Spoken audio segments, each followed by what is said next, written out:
Hello everyone. Chapter 4 ancient civilisations of the world. ನೋಡಿ, ಈ ಚಾಪ್ಟರ್ದು already 2 videos upload ಆಗಿದೆ, part 1 ಮತ್ತು ಪಾರ್ಟ್ 2 ಅಂತ. ಈ ವಿಡಿಯೋ ಬಂದು ಪಾರ್ಟ್ 3. ಪಾರ್ಟ್ 1ನಲ್ಲಿ ಈಜಿಪ್ಷಿಯನ್ ಸಿವಿಲೈಸೇಷನ್ ಬಗ್ಗೆ ಹೇಳಿದ್ದೀನಿ, ಪಾರ್ಟ್ 2ಅಲ್ಲಿ ಮೆಸೊಪೊಟೇಮಿಯನ್ ಸಿವಿಲೈಸೇಷನ್ ಬಗ್ಗೆ ಹೇಳಿದ್ದೀನಿ. ಈ ಪಾರ್ಟ್ 3ಯಲ್ಲಿ ಈ ವಿಡಿಯೋದಲ್ಲಿ ನಾನು ಚೈನೀಸ್ ಸಿವಿಲೈಸೇಷನ್ ಅದ್ರ ಬಗ್ಗೆ ನಾನು ಎಕ್ಸ್ಪ್ಲೈನ್ ಮಾಡ್ತೀನಿ.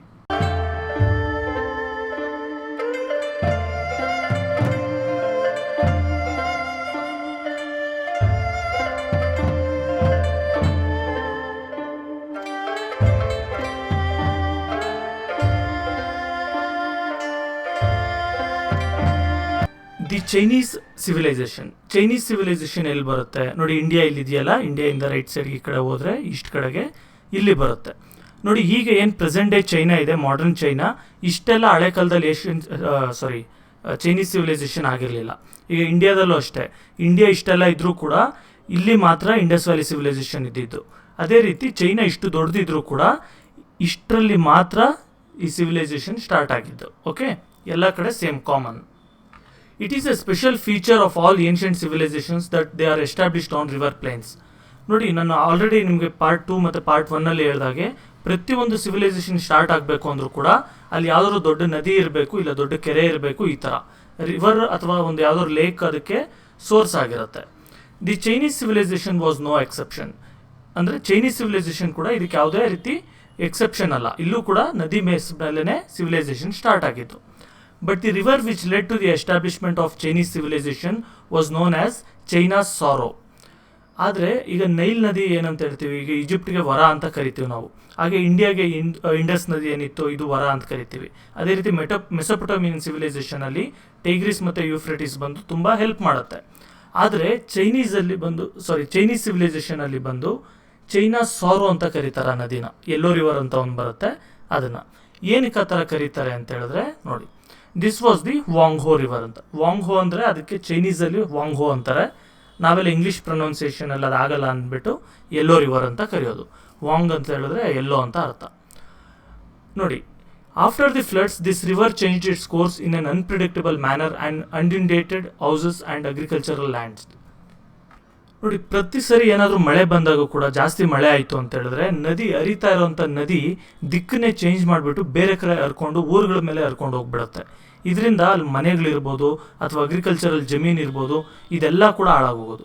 ಜೊತೆಗೆ ಇವರೇನಾದರೂ ಒಂದು ಕಾಲುವೆ ಥರ ಏನಾದರೂ ತೋಡ್ಬಿಟ್ಟು, ಕೆನಾಲ್ಸ್ ಥರ ಏನಾದರೂ ತೋಡ್ಬಿಟ್ಟು ಅಗ್ರಿಕಲ್ಚರ್ ಮಾಡ್ತಾಯಿದ್ರು ಅಂದರೆ ಆ ಕೆನಾಲ್ಸ್ ಎಲ್ಲ ಕೂಡ ಈ ಮಣ್ಣು ಏನು ಬರುತ್ತೆ ಫ್ಲಡ್ಸ್ ಬಂದಾಗ ಆ ಮಣ್ಣು ತುಂಬಿಕೊಂಡು ಆ ಕೆನಾಲ್ಸ್ ಎಲ್ಲ ಮುಚ್ಕೊಂಡು ಹೋಗೋದು.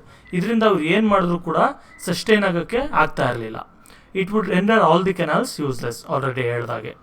This was the reason the people of that area refer to it as the symbol of ಸಾರೋ.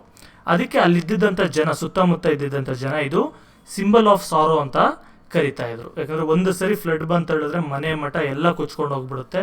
ಎಷ್ಟೊಂದು ಜನ ಸತ್ತು ಹೋಗ್ತಾ ಇರ್ತಾರೆ ಅಥವಾ ಅವ್ರ ಆಸ್ತಿ ಪಾಸ್ತಿ ನಷ್ಟ ಆಗ್ತಾ ಇರುತ್ತೆ. ಅದರಿಂದ ಇದನ್ನು ಚೈನಾ ಸಾರೋ ಅಂತ ಕೂಡ ಕರಿತಾ ಇರ್ತಾರೆ.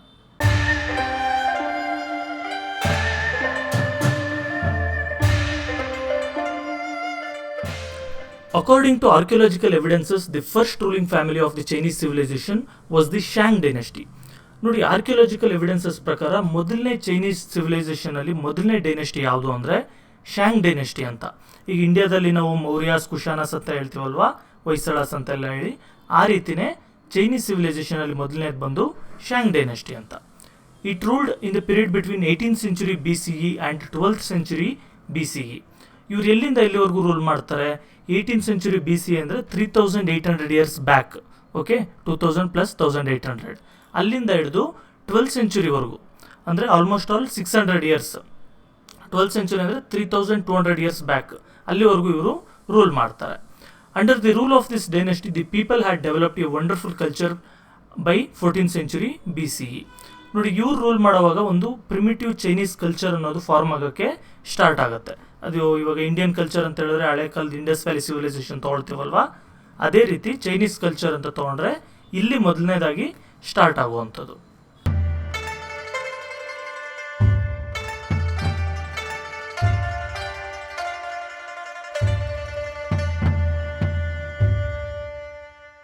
The Shang dynasty was overpowered by the neighboring Shao dynasty. ನೋಡಿ CHAU ಅಂತ ಇದೆ, ನಾರ್ಮಲ್ ಆಗಿ ಇದನ್ನು ZHOU ZHOU ಆ ರೀತಿ ಕೂಡ ಕರೀತಾರೆ. ಎರಡು ಒಂದೇನೆ, ಪ್ರೊನೌನ್ಸಿಯೇಷನ್ ನಾವು ಇಂಗ್ಲೀಷ್ ಟ್ರಾನ್ಸ್ಲೇಷನ್ ತೊಗೊಂಡ್ರೆ ಚೇಂಜ್ ಆಗುತ್ತೆ. ಅದಕ್ಕೆ ನಿಮ್ಗೆಲ್ಲಾದರೂ ಕ್ವಶನ್ ಪೇಪರಲ್ಲಿ ಅಲ್ಲಿ ಇಲ್ಲಿ ZH ಅಥವಾ ZHOU ಅಂತ ಬಂದರೆ ಅದು ಇದೇ ಡೈನೆಸ್ಟಿ, ಓಕೆ, ಬೇರೆದಲ್ಲ. ಈ ಶಾಂಗ್ ಡೈನೆಸ್ಟಿನ ಬಂದು ಈ ಝೌ ಡೈನೆಸ್ಟಿ ಅವರು ಏನು ಮಾಡ್ತಾರೆ ಅಥವಾ ಝೌ ಡೈನೆಸ್ಟಿ ಅವರು ರೀಪ್ಲೇಸ್ ಮಾಡ್ತಾರೆ, ಅವ್ರನ್ನ ಸೋಲಿಸ್ಬಿಟ್ಟು ಓಡಿಸ್ಬಿಡ್ತಾರೆ. The Zhou dynasty continued the good traditions of the Shang culture and rule till 250 BCE. ನೋಡಿ ಈ ಝೌ ಡೈನೆಸ್ಟಿ ಅವ್ರು ಏನು ಮಾಡ್ತಾರೆ, ಈ ಚೈನೀಸ್ ಕಲ್ಚರ್ ಅಥವಾ ಇವ್ರ ಕಲ್ಚರ್ ಏನಿತ್ತು ಶಾಂಗ್ ಟೈಮಲ್ಲಿ ಆ ಕಲ್ಚರ್ನೆಲ್ಲ ಕಾಪಾಡಿಕೊಂಡು ಅದೇ ರೀತಿಯೇ ಇವ್ರೂ ಕೂಡ ಮುಂದುವರ್ಸ್ಕೊಂಡು ಹೋಗ್ತಾರೆ. ಇವರು ಬಂದು 250 BCE ಅಂದರೆ 12th century BCE ಇಂದ ಹಿಡಿದು 250 BCE ವರೆಗೂ ಆಲ್ಮೋಸ್ಟ್ ಆಲ್ 900 ಇಯರ್ಸ್ ಇವರು ರೂಲ್ ಮಾಡ್ತಾರೆ. In the Zhou dynasty there was a section of officials below the kings. ನೋಡಿ ಝೌ ಡೈನೆಸ್ಟಿಯಲ್ಲಿ ಏನಂದರೆ ಇವರು ಒಂದು ಅಡ್ಮಿನಿಸ್ಟ್ರೇಟಿವ್ ಸಿಸ್ಟಮ್ನ ಫಾರ್ಮ್ ಮಾಡ್ತಾರೆ. ಅಂದರೆ ಈಗ ಒಬ್ಬ ರಾಜ ಇರ್ತಾನೆ ಅಂದ್ಕೊಳ್ಳಿ, ರಾಜನ ಅಂಡರ್ಲಿ ಎಷ್ಟೊಂದು ಜನ ಆಫೀಸರ್ಸ್ ಇರ್ತಾರೆ. ಈಗ ಇಲ್ಲಿ CM ಅಂಡರ್ಲಿ ಮಿನಿಸ್ಟ್ರುಗಳು IAS ಆಫೀಸರ್ಸ್ ಇದ್ದಾಗೆ ಅವಾಗೂ ಕೂಡ the king allotted portions of land to the officials. ಈ ರಾಜ ಏನು ಮಾಡ್ತಾ ಇರ್ತಾನೆ, ಒಂದು ಚಿಕ್ಕ ಚಿಕ್ಕ ಪೀಸ್ ಅಂದರೆ 1 ಊರು 5 ಊರು ಈ ಥರ ಎಲ್ಲ ಡಿವೈಡ್ ಮಾಡಿಬಿಟ್ಟು ಅದಕ್ಕೆ ಒಬ್ಬೊಬ್ಬ ಅಫಿಷಿಯಲ್ ಅಂತ ಹೇಳ್ಬಿಟ್ಟು ಅಪಾಯಿಂಟ್ ಮಾಡ್ತಾ ಇರ್ತಾನೆ, ಮ್ಯಾಜಿಸ್ಟ್ರೇಟ್ ಥರ ಇನ್ನೊಂದು ಥರ ಆ ರೀತಿ. In return for that the official supported the king during battles. ಈ ಥರ ಇದನ್ನು ಕೊಟ್ಟಿದ್ದಕ್ಕೋಸ್ಕರ ಏನು ಮಾಡ್ತಾರೆ ಅಫಿಷಿಯಲ್ಸ್ ಎಲ್ಲ, ಯುದ್ಧಗಳೇನಾದರೂ ನಡೆದಾಗ ಅಥವಾ ಗಲಾಟೆ ಏನಾದರೂ ನಡೀತು ಅಂದರೆ ಈ ಅಫಿಷಿಯಲ್ಸು ರಾಜನಿಗೆ ಸಪೋರ್ಟ್ ಮಾಡ್ತಾ ಇರ್ತಾರೆ. ಅಂದರೆ ದುಡ್ಡು ಕಾಸು ಕೊಡೋದಿರ್ಬೋದು, ಸೈನಿಕರನ್ನ ಕಳಿಸೋದಿರ್ಬೋದು, ಅಥವಾ ಬೇರೆ ಏನಾದರೂ ಸಪೋರ್ಟ್ ಮಾಡಬೇಕು, ಅದೆಲ್ಲ ಕೂಡ ಈ ಅಫಿಷಿಯಲ್ಸ್ ನೋಡ್ತಾ ಇರ್ತಾರೆ. In the social stratification the communities in the next level were the merchants and craftsmen. ಈಗ ಸೊಸೈಟಿಯಲ್ಲಿ ಹೈರಾರ್ಕಿಯಲ್ಲಿ ಇಲ್ಲೂ ಕೂಡ ರಾಜ ಆದಮೇಲೆ ಮಂತ್ರಿ ಈ ಥರ ಇರುತ್ತಲ್ವ ಹಳೆ ಕಾಲದಲ್ಲಿ, ಅದೇ ರೀತಿ ಚೈನೀಸ್ ಇದರಲ್ಲೂ ಕೂಡ ಮೊದಲು ರಾಜ ಇರ್ತಾನೆ, ಅದಾದಮೇಲೆ ರಾಜನ ಅಂಡರ್ ಇರೋಂಥ ಅಫಿಷಿಯಲ್ಸ್ ಬರ್ತಾರೆ, ಅವರಾದಮೇಲೆ ಮರ್ಚೆಂಟ್ಸ್ ಅಂದರೆ ವ್ಯಾಪಾರಿಗಳು ಬರ್ತಾರೆ, ಅದಾದಮೇಲೆ ಬಂದು ಕ್ರಾಫ್ಟ್ಸ್ಮೆನ್ ಅಂದರೆ ಈಗ ಸಿಲ್ಕ್ ಬಟ್ಟೆ ನೇಯುವಂಥವ್ರು, ಪಾಟ್ ಮಾಡೋವಂಥವ್ರು, ಈ ರೀತಿ ಬೇರೆ ವಿದ್ಯೆಗಳು ಕಲ್ತಿರ್ತಾರಲ್ಲ, ಕಾರ್ಪೆಂಟ್ರ್ ಇರ್ಬೋದು, ಇವರೆಲ್ಲ ಕೂಡ ಬರ್ತಾರೆ. Apart from them we can find a great majority of peasants as well. ಇದಲ್ದಾಗೆ ಎಷ್ಟೊಂದು ಪೆಸೆಂಟ್ಸ್ ಕೂಡ ಸಿಗ್ತಾರೆ. ಪೆಸೆಂಟ್ಸ್ ಅಂತ ಹೇಳಿದ್ರೆ ನೋಡಿ, ನಾನು ಎಷ್ಟೊಂದು ವಿಡಿಯೋಲಿ ಹೇಳ್ತಾ ಇರ್ತೀನಿ, ಪೆಸೆಂಟ್ಸ್ ಅಂದರೆ ಫಾರ್ಮರ್ ಥರನೇ, ಏನು ಡಿಫ್ರೆನ್ಸ್ ಏನು ಅಷ್ಟು ಬರಲ್ಲ. ಆದರೆ ಇವ್ರಿಗೆ ಲ್ಯಾಂಡ್ ಇವ್ರು ಓನ್ ಅಲ್ಲ ಪೆಸೆಂಟ್ಸ್ದು, ಇವರು ರಾಜನ ಹತ್ರದಿಂದ ಲೀಸ್ಗೆ ಏನನ್ನೋ ಥರ ತೊಗೊಂಡಿರ್ತಾರೆ, ಯಾವಾಗ ಬೇಕಾದ್ರೂ ರಾಜ ಕಿತ್ಕೊಂಡು ಬೇರೆಯವ್ರಿಗೆ ಕೊಡ್ಬೋದು, ಓಕೆ, ಇವ್ರು ಓನ್ ಆಗಲ್ಲ. ಈಗ ಇಂಡಿಯಾದಲ್ಲಿರೋ ಸಿಸ್ಟಮ್ ಅಂದರೆ ಒಬ್ರು ನಮ್ಗೇನಾದರೂ ನಾವು ತೊಗೊಂಡಿದ್ದೀವಿ ಜಮೀನು ಅಂತೇಳಿದ್ರೆ ನಮ್ಮ ಹತ್ರನೇ ಇರುತ್ತೆ ಫಾರ್ಮಿಂಗ್ ಸಿಸ್ಟಮಲ್ಲಿ. ಆದರೆ ಪೆಸೆಂಟ್ ಸಿಸ್ಟಮಲ್ಲಿ ಆ ರೀತಿ ಇರಲ್ಲ. ಅಕಸ್ಮಾತ್ ಯಾರೋ ಕೊಟ್ಟಿರ್ತಾರೆ ಅಂದ್ಕೊಳ್ಳಿ ನಿಮ್ಮ ಜಮೀನನ್ನ, ಒಂಥರ ಲೀಸಿಗೆ ತೊಗೊಂಡು ಅದಕ್ಕೆ ಟ್ಯಾಕ್ಸು ಎಲ್ಲ ಕಟ್ತಾ ಇರ್ತೀರ. ಅವ್ರಿಗೆ ಇಷ್ಟ ಇಲ್ಲ ಅಂದಾಗ ನೀವು ಅವ್ರಿಗೇನಾದ್ರು ತೊಂದರೆ ಮಾಡಿದ್ರಿ ಅಥವಾ ಅವ್ರಿಗೂ ನಿಮಗೂ ಸರಿ ಹೋಗಿಲ್ಲ ಅಂದರೆ ಆ ಜಮೀನು ತೊಗೊಂಡು ಬೇರೆಯವ್ರಿಗೆ ಕೊಟ್ಬಿಡ್ತಾರೆ, ಓಕೆ, ಆ ರೀತಿ. ಈ ರೀತಿ ಪೆಸೆಂಟ್ಸ್ಗಳು ಕೂಡ ಇದ್ದರು. In the lowest strata of the social hierarchy where the slaves. ಇದ್ರ ಜೊತೆಗೆ ಇನ್ನೊಂದು ಏನಿತ್ತಪ್ಪ ಅಂತ ಹೇಳಿದ್ರೆ ಸ್ಲೇವ್ ಅಂತ. ಸ್ಲೇವ್ ಅಂದರೆ ನಾನು ಎಷ್ಟೊಂದು ವಿಡಿಯೋಲಿ ಅದು ಕೂಡ ಹೇಳಿದ್ದೀನಿ. ಈಗ ಪ್ರಾಣಿಗಳನ್ನ ಯಾವ ರೀತಿ ಸಾಕ್ಕೊಳ್ತೀವಿ ಆ ರೀತಿ ಮನುಷ್ಯರನ್ನ ಸಾಕ್ಕೊಳ್ಳೋದು, ಅವ್ರನ್ನ ದುಡ್ಡು ಕೊಂಡ್ಕೊಳ್ಳೋದು, ಮಾರೋದು, ಈ ರೀತಿ. ಈ ಸ್ಲೇವ್ಸ್ ಯಾರ್ಯಾರು? Normally the prisoners of war were made slaves by the Kings.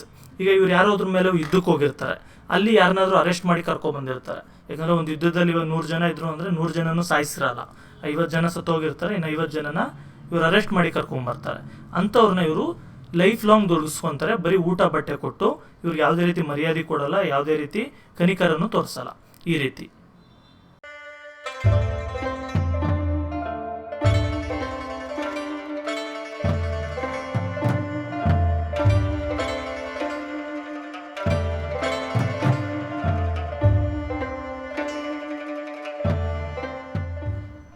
The great wall of China.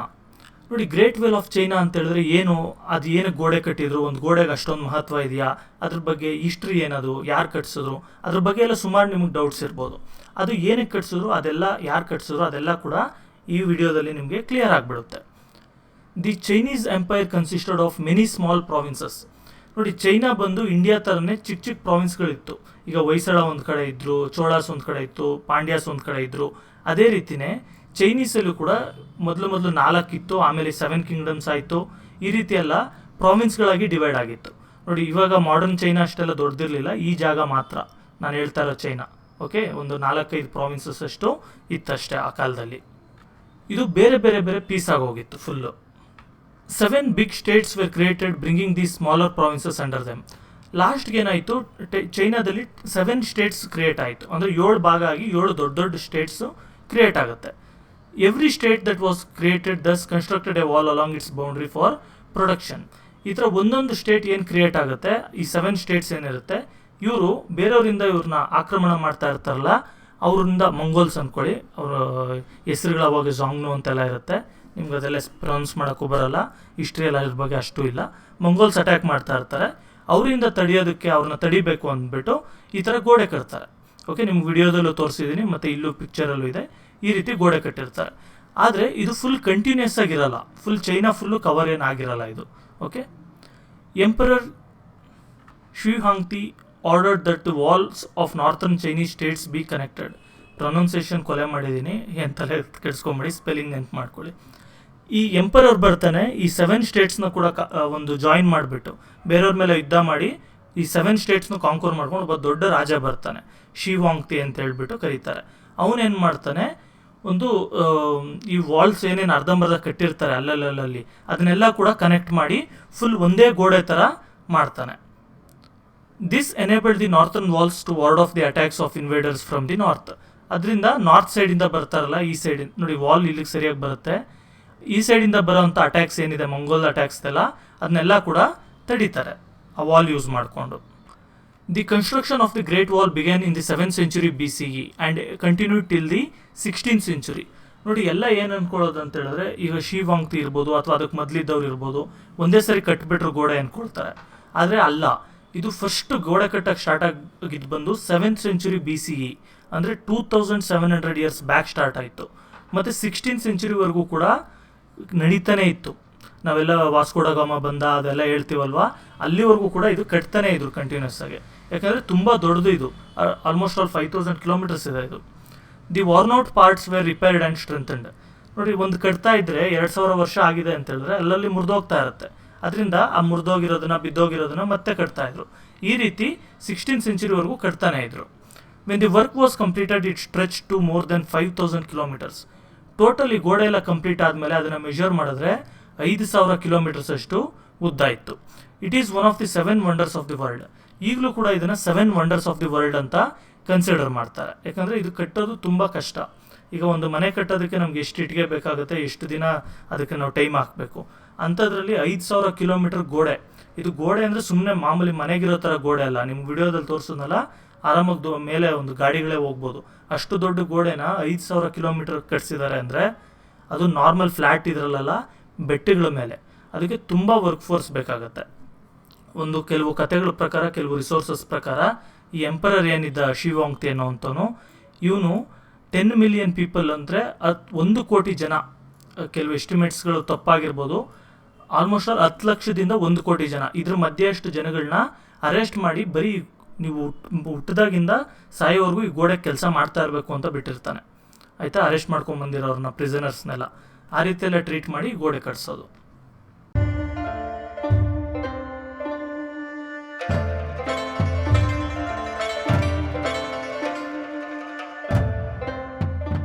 The Shang kings spend quite an amount of time in conquests and battles.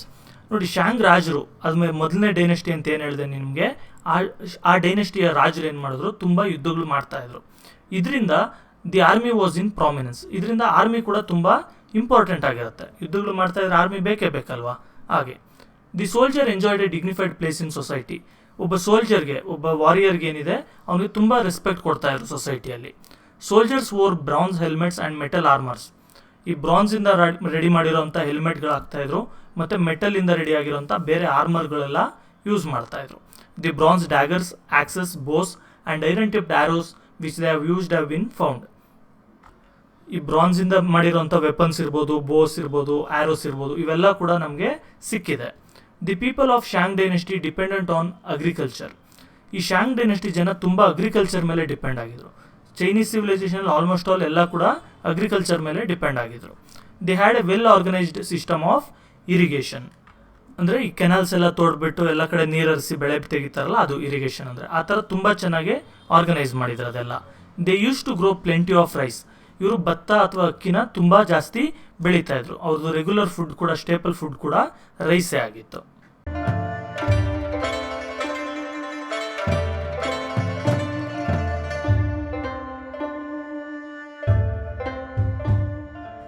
ಇಲ್ಲಿ ಇನ್ನೊಂದು ಇನ್ಫಾರ್ಮೇಷನ್ ಕೊಟ್ಟಿದ್ದಾರೆ ನಿಮಗೆ, ಪೋರ್ಸಿಲಿನ್ ಅಂತೇಳಿ. ಈ ವಿಡಿಯೋದಲ್ಲಿ ನೀವು ನೋಡಿದಾಗೆ ನಿಮ್ಗೆ ಗೊತ್ತಾಗಿರಬೇಕು ಏನು ಪೋರ್ಸಿಲಿನ್ ಅಂದರೆ ಯಾವ ರೀತಿ ಕಾಣುತ್ತೆ ಅಂತೇಳಿ. ಓಕೆ, ಇದೊಂಥರ ಮಡಿಕೆ ಥರ, ಆದರೆ ಒಂದು ಸ್ವಲ್ಪ ಗ್ಲೇಸ್ ಇರುತ್ತೆ, ಶೈನಿಂಗ್ ಇರುತ್ತೆ. It is believed that porcelain originated in China. ಈ ಪಾರ್ಸಿಲಿನ್ ಬಂದು ಮೊದಲು ಸ್ಟಾರ್ಟ್ ಆಗಿದ್ದು ಚೈನಾದಲ್ಲಿ ಅಂತ ಎಲ್ಲರೂ ಕೂಡ ನಂಬಿದ್ದಾರೆ, ಯಾಕಂದರೆ ಹಳೆ ಕಾಲದ್ದು ಸೆಮಿ ಪಾರ್ಸಿಲಿನ್ ಎಲ್ಲ ಕೂಡ ಸಿಕ್ಕಿರೋದ್ರಿಂದ. Semi porcelain objects were in use from 1600 BCE. ಚೈನಾದಲ್ಲಿ ಸೆಮಿ ಪಾರ್ಸಿಲಿನ್ ಅಂದರೆ ಇವಾಗ ಬಂದಂಗೆ ಫುಲ್ ಶೈನಿಂಗ್ ಅಲ್ಲ, ಅರ್ಧಂಬರ್ಧ ಶೈನ್ ಬರೋ ಥರ ಈ ಥರ ಡಿಶಸ್ಸು 1600 BCE ಇಂದ ಕೂಡ ಯೂಸ್ ಮಾಡ್ತಾಯಿದ್ರು. ಅಂದರೆ 1600 BCE ಅಂದರೆ almost all 3600 years back. By the time of the reign of Han dynasty, ಈಗ ಹಾನ್ ಡೈನೆಸ್ಟಿ ಅಂತ ಕರೀತಾರಲ್ಲ, ಆ ಡೈನೆಸ್ಟಿ ಅವರು ರೂಲ್ ಮಾಡೋ ಅಷ್ಟರಲ್ಲಿ 200 BCE ಅಷ್ಟರಲ್ಲಿ, ಅಂದರೆ 2200 years ಬ್ಯಾಕ್ ಅಷ್ಟರಲ್ಲಿ ಗ್ಲೇಸ್ಡ್ ಪಾರ್ಸಿಲಿನ್ ಹ್ಯಾಡ್ ಬಿನ್ ಡೆವಲಪ್ಡ್. ಇವಾಗ ನಾವು ನೋಡ್ತೀವಲ್ವ ಶೈನಿಂಗ್ ಹೊಡಿಯುವಂಥ ಗ್ಲಾಸ್ ಟೈಪ್ ಇರುತ್ತಲ್ಲ ಪಾರ್ಸಿಲಿನ್, ಅಂಥದ್ದು ಕೂಡ ಡೆವಲಪ್ ಆಗಿರುತ್ತೆ. It had developed into N exotic art. ಇದು ಒಂದು ರೀತಿ ಎಕ್ಸಾಟಿಕ್ ಆರ್ಟ್ ಆಗಿರುತ್ತೆ, ಅಂದರೆ ತುಂಬ ಟ್ಯಾಲೆಂಟ್ ಇರೋರು ಮಾತ್ರ ಮಾಡ್ತಾ ಇರ್ತಾರೆ, ಮತ್ತು ಅದಕ್ಕೆ ಅಷ್ಟೇ ರೀತಿ ಒಳ್ಳೆಯ ದುಡ್ಡು ಕೂಡ ಕೊಡ್ತಾ ಇರ್ತಾರೆ ಅದನ್ನು ತೊಗೊಳೋದಕ್ಕೆ.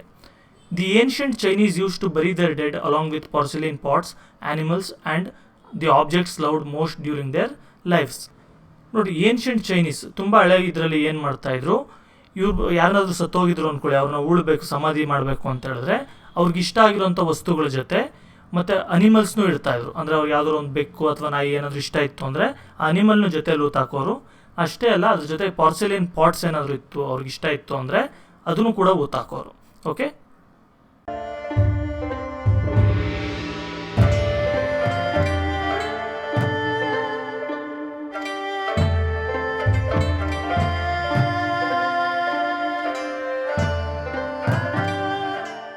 The Chinese used to wear thin cotton dresses. ಈ ಚೈನೀಸ್ ಯಾವ ಥರ ಬಟ್ಟೆ ಹಾಕ್ತಾ ಇದ್ರು ಅಂದರೆ ತುಂಬ ತೆಳ್ಳಗಿರೋಂಥ ಲಿನನ್ ಥರ ಇರೋಂಥ ಒಂದು ಕಾಟನ್ ಬಟ್ಟೆಗಳನ್ನ ಇವರು ಯೂಸ್ ಮಾಡ್ತಾಯಿದ್ರು. ದೇ ಯೂಸ್ಡ್ ಸಿಲ್ಕ್ ಟು, ಇವರು ಸಿಲ್ಕ್ ಬಟ್ಟೆಗಳನ್ನ ಕೂಡ ಯೂಸ್ ಮಾಡ್ತಾಯಿದ್ರು.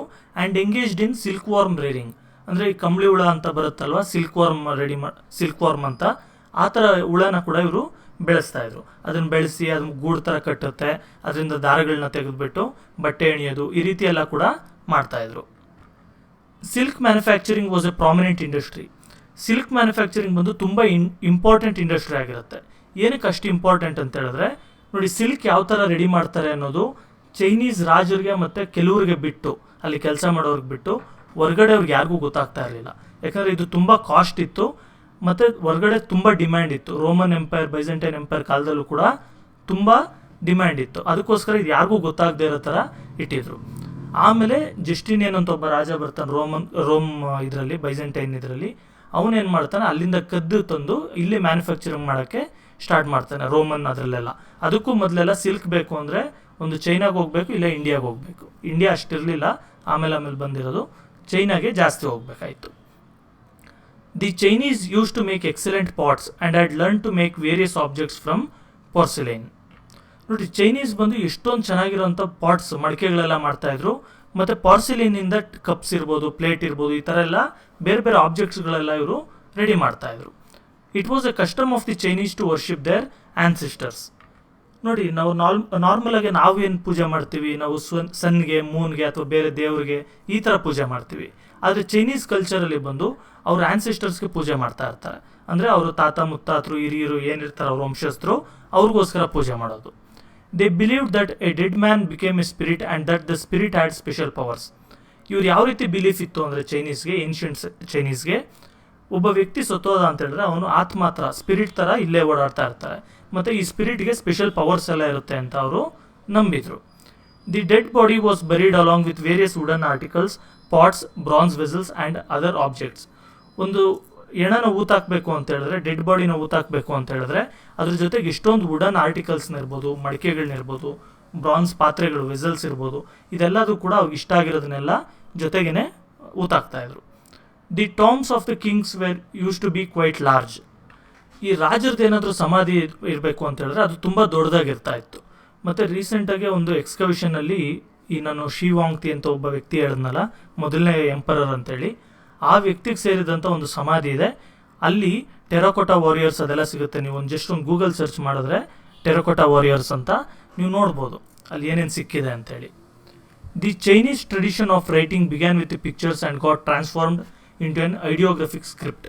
ನೋಡಿ, ನಾನು ಚೈನೀಸ್ ಟ್ರೆಡಿಷನ್ ಹೇಳಿದ್ನಲ್ಲ, ಈಜಿಪ್ಷಿಯನ್ ಇದರಲ್ಲಿ ನಮ್ಗೆ ಹೇಳ್ತಾ ಇದೆ, ಒಂದು ಸಿಂಬಲ್ ಟೈಪ್, ಒಂದು ಪಕ್ಷಿ ಥರ, ಇನ್ನೊಂದು ಥರ ಬರಿತಾ ಇರ್ತಾರೆ ಅಂತ.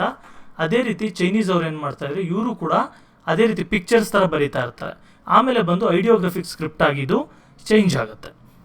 ಓಕೆ, ನೋಡಿ ಇಲ್ಲಿ ಎವಲ್ಯೂಷನ್ ಯಾವ ಥರ ಬಂತು ಐಡಿಯೋಗ್ರಫಿಕ್ ಸ್ಕ್ರಿಪ್ಟ್ ಆಗಿ ಪಿಕ್ಚರ್ಸಿಂದ ಅಂತ ನೋಡಿ. ಫಾರ್ ಎಕ್ಸಾಂಪಲ್ ಇಲ್ಲಿ ಸನ್ ಇದೆ, ಸನ್ ಈ ಥರ ಡ್ರಾ ಮಾಡ್ತೀವಿ ನಾವು. ಓಕೆ, ಅವರು ಕೂಡ ಇದೇ ರೀತಿ ಡ್ರಾ ಮಾಡ್ತಾಯಿದ್ರು. ಅದೇ ರೀತಿ ಎವಾಲ್ವ್ ಆಗಿ ಲಾಸ್ಟ್ಗೆ ಏನಾಯಿತು, ಈ ಥರ ಬಾಕ್ಸ್ ಹಾಕ್ಬಿಟ್ಟು ಮಧ್ಯದಲ್ಲಿ ಒಂದು ಲೈನ್ ಹಾಕ್ತಾರೆ. ಅದೇ ರೀತಿ ಒಂದು ಮೌಂಟೇನ್ ಅಂದ್ಕೊಳ್ಳಿ, ಮೌಂಟೇನ್ ಅಂತ ಹೇಳಿದ್ರೆ ಈ ಥರ ಡ್ರಾ ಮಾಡ್ತಾಯಿದ್ವಿ, ಈ ಥರ ಇತ್ತು ಅವ್ರ ಸ್ಕ್ರಿಪ್ಟ್. ಆಮೇಲೆ ಬರ್ತಾ ಈ ಥರ ಆಯಿತು. ಆಮೇಲೆ ಇವಾಗ ಬಂದು ಈ ಟೈಪ್ ಮೌಂಟೇನ್ ಅಂತ. ಈ ರೀತಿ ಒಂದು ವರ್ಡ್ಗೆ ಒಂದು ಅಕ್ಷರ ಇರುತ್ತೆ. ನಮ್ಮಲ್ಲಿ ಬಂದು ಒಂದು ವರ್ಡಲ್ಲಿ ಬಂದು ಇಷ್ಟೊಂದು ಅಕ್ಷರ ಇರುತ್ತೆ, ಒಂದು 3-4 ಅಕ್ಷರ ಸೇರಿದ್ರೆ ಒಂದು ವರ್ಡ್ ಆಗುವಂಥದ್ದು. ಈಗ ಡೋರ್ ಅಂದರೆ DOOR ಸೇರಬೇಕು, ಆದರೆ ಅವರಲ್ಲಿ ಡೋರ್ಗೆ ಒಂದು ಅಕ್ಷರ ಇರುತ್ತೆ, ಫೀಲ್ಡ್ಗೆ ಒಂದು ಅಕ್ಷರ ಇರುತ್ತೆ, ವಾಟರ್ಗೆ ಒಂದು ಅಕ್ಷರ. ಈ ರೀತಿ ಚೈನೀಸ್ ಸ್ಕ್ರಿಪ್ಟ್ ಅಂದರೆ. Writers use to write on silk and bamboo slips. ಈ ರೈಟರ್ಸ್ ಏನು ಮಾಡ್ತಾಯಿದ್ರು, ಪೇಪರ್ ಕಂಡುಹಿಡಿದಿದ್ದು ಕೂಡ ಚೈನಾದಲ್ಲೇ, ಆದರೆ ಅದಕ್ಕೂ ಮೊದಲು ಏನು ಮಾಡ್ತಾಯಿದ್ರು, ಸಿಲ್ಕ್ ಮೇಲೆ ಅಥವಾ ಬ್ಯಾಂಬೂ ಸ್ಲಿಪ್ಸ್ ಥರ ಇರುತ್ತಲ್ವ, ಅದ್ರ ಮೇಲೆ ನಾವು ತಾಳೆಗರಿ ಅಂತ ಏನು ಯೂಸ್ ಮಾಡ್ತೀವಿ ಅದೇ ಥರ ಅವರು ಬ್ಯಾಂಬೂಸ್ನ ಕಟ್ ಮಾಡಿ ಸ್ಟ್ರಿಪ್ಸ್ ಥರ ಅದ್ರ ಮೇಲೆ ಬರೀತಾಯಿದ್ರು. Porcelain and great wall are the exceptional contributions of this culture. ಈ ಹಳೆ ಕಾಲದ್ದು ಏನ್ಷಿಯಂಟ್ ಸಿವಿಲೈಸೇಷನ್ ಅಥವಾ ಏನ್ಷಿಯಂಟ್ ಚೈನೀಸ್ ಸಿವಿಲೈಸೇಷನ್ ಇದೆ, ಇವರು ತುಂಬ ಇಂಪಾರ್ಟೆಂಟ್ ಅಚೀವ್ಮೆಂಟ್ಸ್ ಯಾವ್ಯಾವುದಪ್ಪ ಅಂದರೆ, ಒಂದು ಪಾರ್ಸಿಲಿನ್ ಮತ್ತು ಇನ್ನೊಂದು ಗ್ರೇಟ್ ವಾಲ್ ಆಫ್ ಚೈನಾ. ಅವೆರಡು ತುಂಬ ದೊಡ್ಡ ಸಾಧನೆಗಳು ಇವ್ರದ್ದು. ಇಲ್ಲಿಗೆ ಈ ವಿಡಿಯೋ ಎಂಡ್ ಆಯಿತು, ಮತ್ತು ಈ ಲೆಸನ್ ಕೂಡ ಚಾಪ್ಟರ್ ಕೂಡ ಕಂಪ್ಲೀಟಾಗಿ ಎಂಡ್ ಆಗಿದೆ. ಓಕೆ, 3 ಪಾರ್ಟ್ಸ್ ವಿಡಿಯೋಸ್ ಅಪ್ಲೋಡ್ ಆದಾಗೆ ಲೆಕ್ಕ ಆಯಿತು. Okay, chapter 4 ancient civilisations of the world. ಇದ್ರದ್ದು ಕ್ಲಾಸ್ ವರ್ಕ್ಸ್ ಎಲ್ಲ ನಿಮ್ಗೆ ಗೊತ್ತು, ಕ್ಲಾಸ್ ರೂಮ್ ಆ್ಯಪಿಂದ ನೀವು ಡೌನ್ಲೋಡ್ ಮಾಡಿಕೊಂಡು ಅಥವಾ ಅದರಲ್ಲೇ ನೋಡಿಕೊಂಡು ಬರೀಬೋದು. Okay, thank you.